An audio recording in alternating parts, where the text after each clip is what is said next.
Okay, so we are looking at multiplying decimals using area models. So the first thing I like to do is when you're talking about multiplying 3 times 2, that means you are doing 2 groups of 3. This is without decimals. So then we know we have 1, 2, 3 to represent this number, and we have 1, 2 to represent the second number. Now when we're multiplying it with decimals, it gets a little more complicated. You'll have 3.2 times 2.3. What the first thing you have to do is take your 3 wholes and 2 tenths. I want you to draw 3 boxes, each representing a whole. So that number will represent, this is 1 whole, 2 whole, and then you've got your 3 whole. Now we've got to do the 2 tenths. So what you're going to do is you're taking 2 tenths and adding it beside your 3. Now you will be drawing your 2 tenths to represent the first number. When you're multiplying the second number, now we have 2 wholes and 3 tenths. You're actually going to go vertically now. So we've already got our first block. You're going to draw a second one. Now this is representing the 2 wholes. Now you have to add 3 tenths to your 2. So you're going to add it just like so.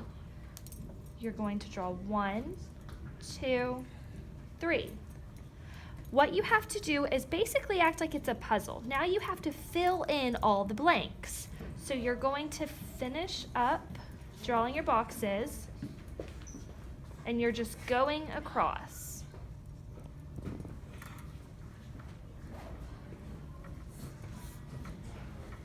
So now, let's see if we have enough. We have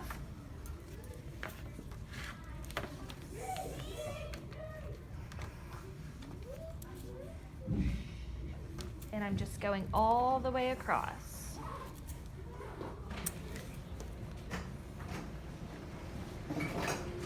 When you get to what overlaps in the bottom right corner, you're going to be using the hundredths blocks because you have an overlap between tens. So I'm just going to fill in my hundredths.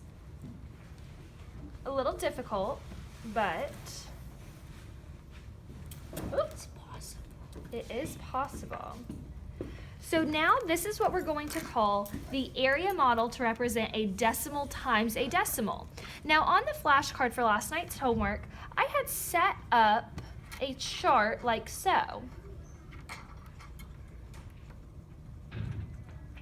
And then I wanted your final answer. What you can do, I know you won't have these at home, but you can count how many ones do we have? We have 1, 2, 3, 4, 5, 6 ones. So now we can even use our models. 1, 2, 3, 4, 5, 6 ones.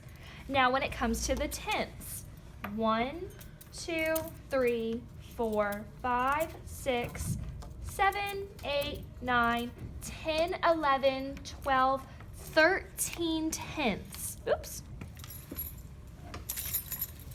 We also can take what we know. We know 10 tenths means a whole. So we can actually take 10 of our tenths and make them into another 1. So I'm going to take away 10 tenths and add a 1. So now our answers actually turn to 7 ones.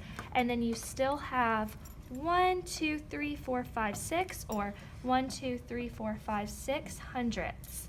Now, you're not done yet. I always tell my kids to check your answer. So this number represents 7 ones, 3 tenths, and 6 hundredths. Now you can do the standard algorithm to check your work. I know 3 times 2 is 6, 3 times 3 is 9, add my placeholder, 2 times 2 is 4, 3 times 2 is 6, I'm going to add up my answer. Now, Don't just carry down your decimal. You can do this swinging method. So we're going to count over 1 place, 2 place, 1, 2. So now if we do our standard algorithm, we have 7 whole, 3 tenths, and 6 hundredths. So our answer is correct.